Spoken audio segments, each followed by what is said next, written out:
Bakit nga ba The Spider-Man ang tawag sa'yo?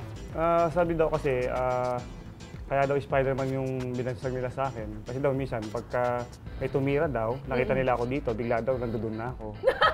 Nakuha ko na yung bola, na-shoot ko na. Parang gano'n. At tinawag sa akin. At saka nga haba ng mga kamay mo, at saka paa mo. Diba? Gano'n ba kalaki? Gano'n mo nga yung kamay mo? Diyos ko! Malaki na, mahaba na yung daliri ko, pero hanggang giant talaga. Sino ba ang idol mo sa PBA? Noong time yun sila Johnny Barrientos, saka sila Durendes, sila Jaworski, yan. So, Naabutan mo ba sila? Naabutan po halos. Si Jaworski lang hindi. Siyempre, oo. Anong pakiramdam na nakalaro mo yung mga idol mo? Dream come true. Kasi, yun ang nagsasabi na pagka nangarap ka, wala naman talaga imposible. Basta papakita mo lang, pagsasakripisyuhan mo, gugustuhin mo, pagdadasal mo, magugulat ka na lang. Andun ka na.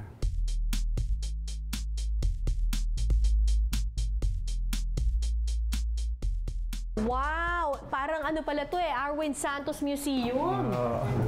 So, ito yung mga awards mo. Mula po nung pagpasok ko hanggang ngayon. Hanggang ngayon.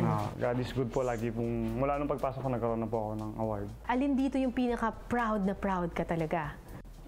Yung UAAP champion ko po na ito, noong 2005. Bakit yan? Kasi ito po yung binatukan ako ni Salgado. Nag-champion po kami. Dito po ako, ito rin po yung time na nagkakilala kami ng asawa ko. Naks naman! Tapos yung huling-huli po, nung nag-champion kami ng All Filipino. Ito yan, Tay. Yung MVP Finals. Ayan. Nag-champion po kami ng All Filipino. MVP! Tapos, bakit meron ditong rubber shoes? Ito naman yung nag-champion kami ng ni Coach Sato, iba naman po to. Yan po kasi ang first championship Ito po, niya yung first championship. sa PBA talaga. Shoes ko. Ikaw ba ito? Parang nagyayakapan ko yung... Kobe Bryant. Opo. Oh my gosh! Kilikili. Dumayo po sila dito. Ito po, ito naman si Derek. Derrick Rose. Dinakdakan ko siya. Nakalaman! Proud na proud. Siyempre, kailangan. Alex to Arwin for a three. Nasasabi lang natin. Eman, kanina, butata inabot. Emily Labasquez Santos and Arwin makes him pay. That's now a night. Sa kanyang liksi at galing, nakakatatlong MVP awards at ilang mythical 5 awards na itong si Arwin Santos sa loob lamang ng 9 na taong paglalaro sa PBA. So for the first mythical team, Arwin Santos! Anong pakiramdam nung pag ina-awardan ka, kapag kasama ka sa Mythical 5, yung mga ganyang klaseng award? Ito yung nagsasabi na kahit anong posisyon natin sa buhay natin, bakal bote ka man o sobrang hirap ka man, umayaman ka, hindi imposible. Ang kahirapan, ano lang yan, nagiging sakit yan, nasa tao yan. Pagka naging mahirap ka, kasalanan mo. Pero alam naman natin, Arwin, na ang basketball hindi yan forever. Hindi yan panghabang buhay.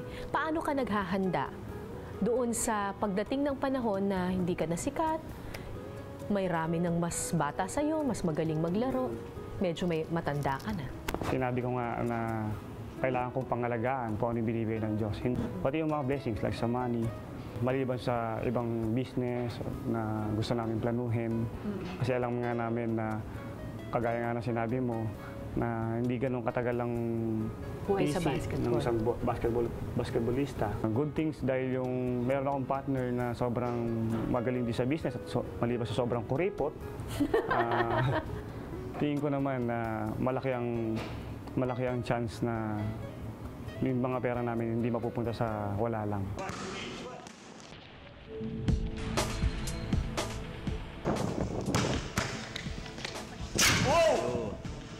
Bukod sa galing sa paghawak ng bola, may itinatago rin palang talento itong si Arwin pagdating naman sa paghawak ng mikropono. Bagyo, wala kang awan, hindi mapigil ang pag-agasa. Sa ngayon, nasa mahigit 250,000 views na ang YouTube video ni Arwin na pinamagatang Bagyo. Alright, so itong Bagyo, Ito ang iyong first composition ba? So, ilan na ang na-compose mong kanta? 14. Wow! 14. Bigyan mo naman kami ng sample itong bagyong to. Kantayin talaga. Baka biglang bumagyo, ha? Kasi naman yung aircon ko eh. Baka biglang bumagyo, Arwin. Umpisa na lang. Oh, kahit ano ba? Pero ginawa ko kasing kantang tong bagyo na to dahil sa mga nasa lanta ng bagyo talaga, lalo na yung Yolanda. Okay. Bagyo, wala kang awa, hindi mapigil ang pagragasa. Bagyo, mag-ingat tayo sa bagyo. Yan. Galing! Pinawisan ako dun Oh, ano mas masayang gawin? Magbabasketball o... Magbabasketball.